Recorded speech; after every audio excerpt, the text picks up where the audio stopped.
et il plante un arbre là-dessus. Bien aimé, lorsque cette communion est mise en place, cela veut dire que l'avenir de cet homme dépend de l'arbre qui a été planté sur le placenta.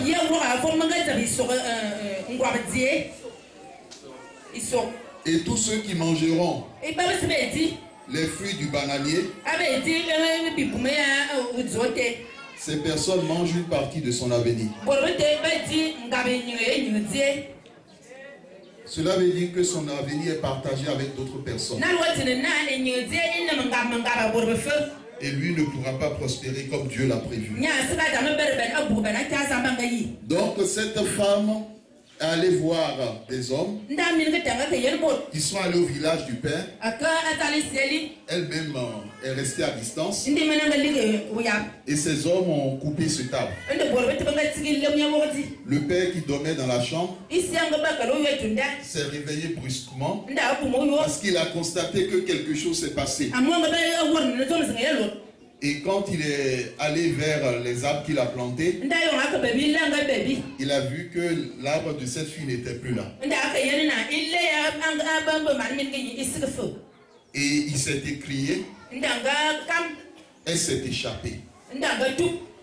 Elle s'est échappée. Sa fille s'est échappée.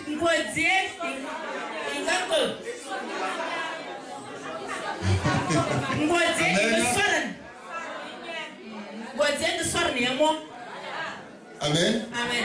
Amen. Amen. Est-ce qu'on peut acclamer pour la Seigneur du Seigneur? Au nom du Seigneur. Et quand le père a prononcé cette parole, il est tombé, il est mort. Bien aimé, il y a des parents qui ont emprisonné leur enfant. Il y a des grands-parents qui ont emprisonné leurs petits-enfants. Et il y a des situations dont le Seigneur attire mon attention maintenant. Où certains pères ou grands-pères précisément préfèrent mourir sur les jambes de leurs petits-enfants. C'est une malédiction. Parce qu'elles ne partent pas simplement. Parce qu'elles peuvent mourir devant leur enfant. Mais elles choisissent de le faire avec leur petit-fils.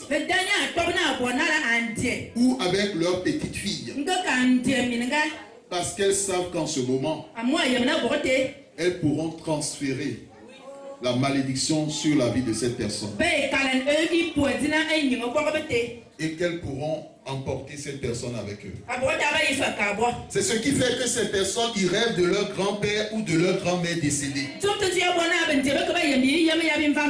Parce que ce dernier a mis en place un lien entre les vivants et les morts. Et ce lien doit être brisé au nom de Jésus.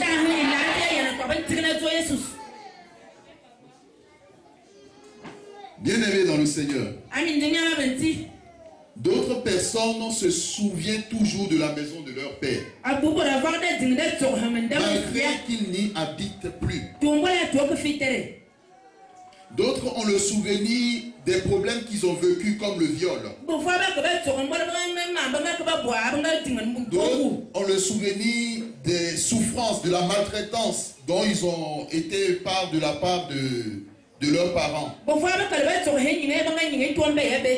D'autres rêvent qui sont poursuivis par les membres de leur famille,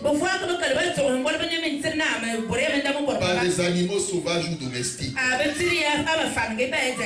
D'autres encore qui exercent un autre métier dans leur rêve. Or, dans la réalité, ils sont par exemple plombiers.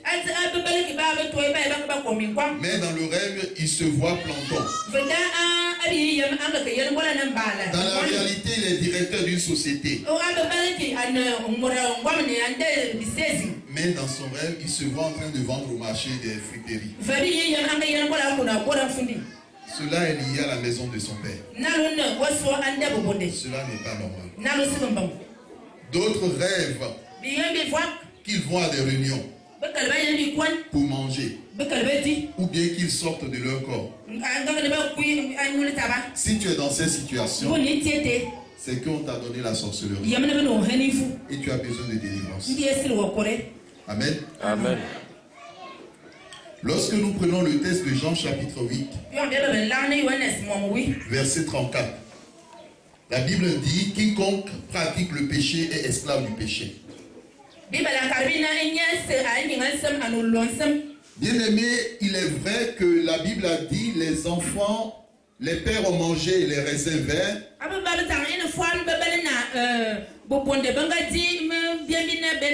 Et on ne dira plus les dents des enfants ont été agacées.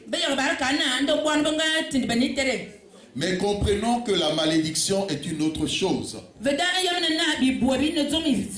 Parce qu'elle se tend sur les générations. Elle se tend sur 3 à 4 générations. Et la bénédiction sur 1000 générations. Bien aimé, la Bible dit celui qui renverse une muraille sera mordu par un serpent. Et c'est Salomon qui le dit. Et posons-nous la question. Lorsqu'une muraille est fissureuse et qu'un serpent passe par cette muraille et entre dans la maison, est-ce qu'il ira simplement vers le père qui est à l'origine de la fissure, ou bien la première personne qu'il rencontrera, il s'en prendra à la personne? La vipère entre dans la maison. Il n'entre pas pour faire du bien, mais pour mordre. Mais cette vipère se dit: bon, je laisse la femme, je laisse les enfants, et je vais voir directement le père. Non, ça ne se passe pas comme ça. Même si c'est le père qui a mis en place la fissure dans la muraille, quand le serpent entre, la première personne qu'il trouve, il le mord. Il mord la première personne, il la mord.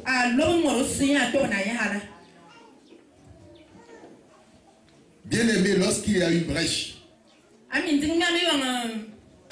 une fissure, les démons mettent en programme sur pied un programme sur ta vie. Un projet selon leur vision et selon leur mission. Un projet selon leur vision et leur mission. Et vous saviez, tout prisonnier est obligé d'accomplir les corvées qui lui sont confiées.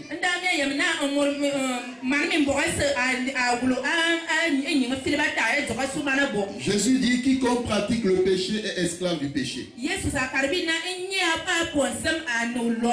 Ce qui veut dire que l'esclave, il paie ses privilèges.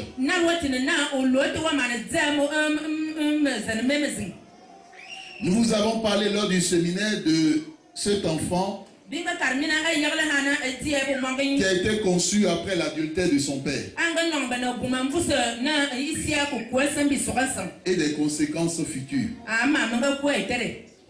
Et bien aimé, nous voulons vous parler d'un serviteur de Dieu qui s'est rendu dans un pays africain. Vous saviez, lorsqu'on entre dans un pays par l'avion, il faut passer par la douane. Il a fait les formalités. Et la première nuit qu'il passait dans ce pays, pendant qu'il dormait, il se retrouve dans un aéroport. Et les gens font encore une deuxième formalité. Et lui posent des questions.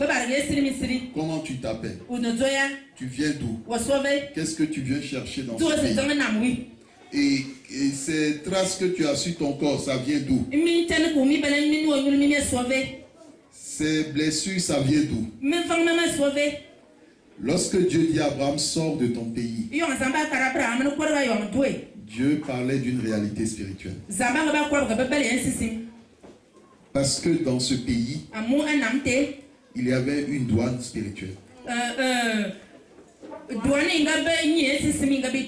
qui sont venus faire leur contrôle. Et s'il existe des douanes spirituelles, il existe, comme l'a dit l'apôtre Paul, des autorités spirituelles.